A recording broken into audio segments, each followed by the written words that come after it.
Hey guys, thank you for joining. My name is Kamlesh. I am one of those people who has suffered costochondritis and a flare up after having it almost gone. I did a bunch of things that caused it to come back, and I have had to restart my journey of recovery. Painstaking, slow process of recovery yet again. And as I did more research on the internet and various forums, I found that there are hundreds and thousands of people suffering from this, from seemingly benign but prolonging kind of issue or pain or discomfort at varying levels.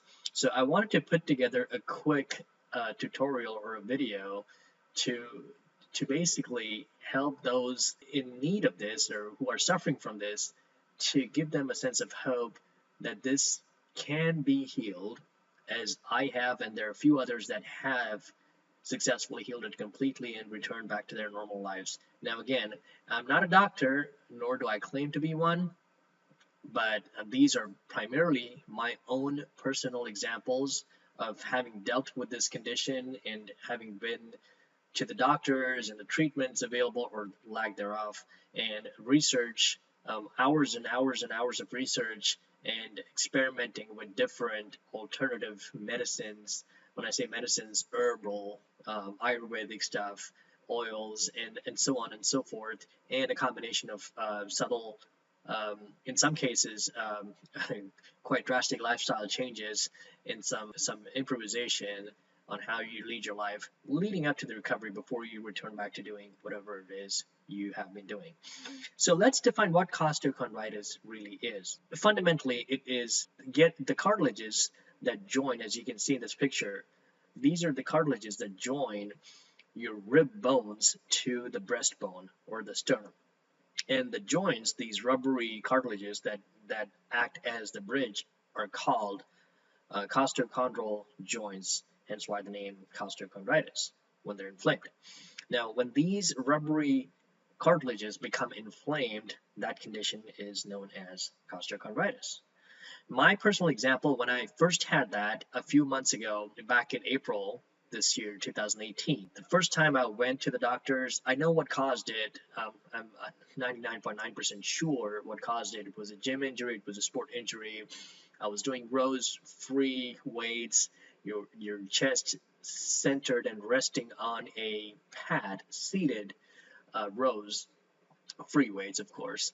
I'm used to doing heavy, and I did that, but I wasn't warmed up enough. I haven't been getting enough sleep that week, and I went double-handed, which is a mistake. Single-handed is what I usually do, and I'm fine doing that. I've done that repeatedly for many years, no problems whatsoever.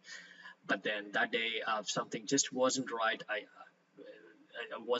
I didn't prepare the body enough to that weight that I was going to do, which I usually do, and I was late to the gym. So that's a critical lesson in the gym. Do not skip your warm-ups or you will get injured. This is a good example and a lesson learned. Not the first time it happened, but not like this.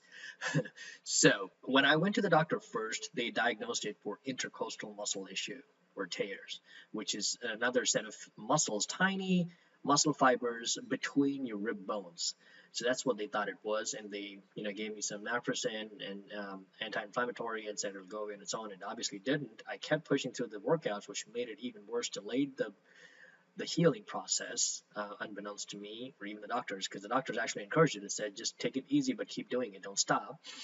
And I kept doing it, and it made it worse and worse, and I just kept pushing through it. And that's the suckiest part about costochondritis, is it's not like a one trigger point. You do this and it makes you stop doing it. It's not like that. It's kind of mild in the background. It allows you to push through it only to make it worse. So that's why you have to be so careful with this thing, and stop and let the whole healing to complete. Give it the time. Rest is the biggest healer, if nothing else, in the lack of, there's no one pill solution for this thing. So you have to take it like that. When it's active, really flared up, what does it do? It causes this sharp, intense pain, similar to heart issues. So the number one important thing you need to do when you encounter anything like that, if you experience anything remotely to a chest pain, the first thing you should go, the wisest thing you can do is go see your doctor. to rule out any serious heart conditions. That's the first step you need to do. Having done that, you would proceed to the second option, which is, how do I heal this thing, right? And the doctors would look at it that way as well. Because there's no concrete diagnosis, it's basically the doctor sticking their fingers in the inflamed spots or the trouble spots, and the tenderness will cause you to scream out in pain or tell them, hey, that hurts there. That's basically it. That's the only diagnosis. So there's no machine, there's no lab test, there's none of that, unless of course you're talking about bacterial or viral costochondritis, which is not what happened in my case. And a lot of people, that's not the case either. Um, so yes, so some cases, can this be healed? Absolutely, it can. In some cases, especially the ones caused by sports injuries, like the one I'm describing, right? The process, is it fast? Obviously not. It's a very, very painfully slow process, but do not lose hope. A complete and full recovery is indeed possible.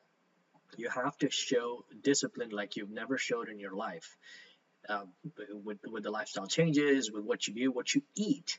That's another big factor. I'll cover that. I can't cover it all in this one video, but I will cover that in subsequent videos, so I hope you tune in. Like I said, I'm not a doctor, so everything I'm sharing is based on my own personal research and my own personal experiences.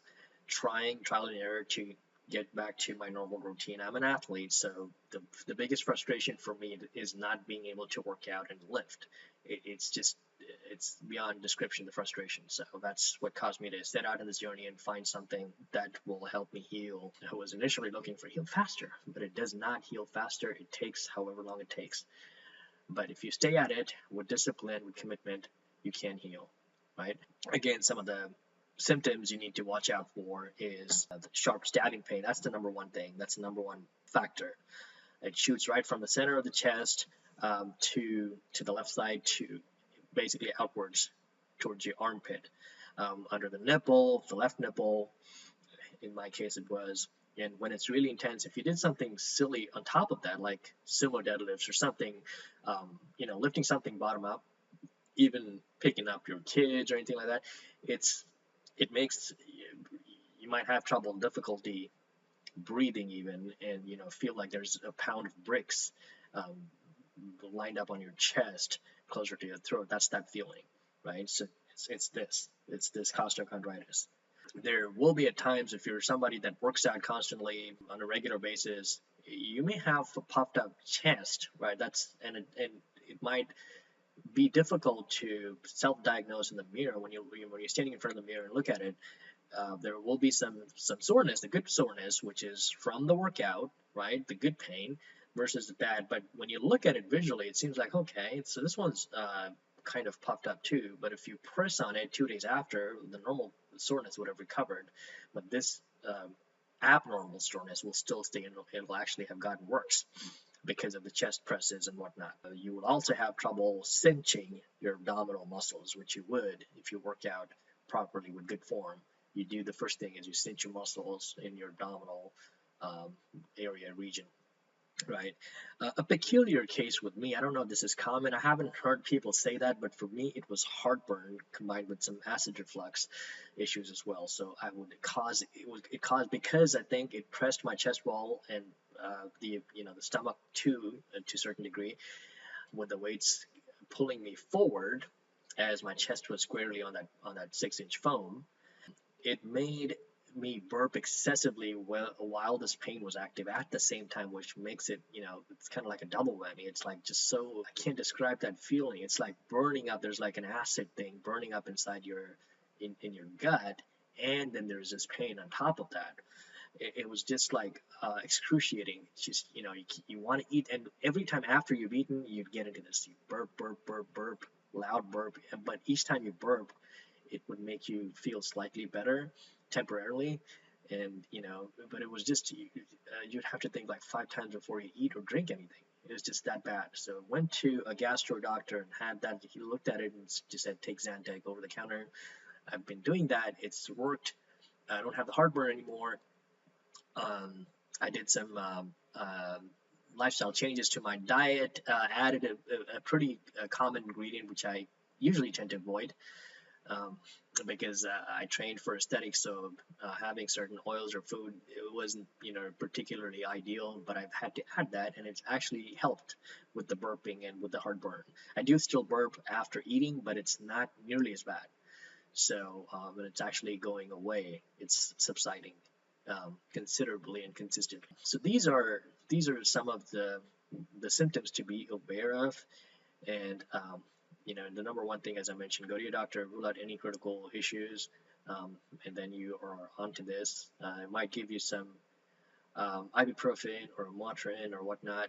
Um, that is, some doctors actually prefer that over any kind of corticosteroids because it delays the healing, apparently, as I found out from my cardiologist. So, so yeah, please tune in to my subsequent videos if you're interested. If this is something you're suffering from yourself, or a loved one or a friend who might benefit from this, please have them watch this video.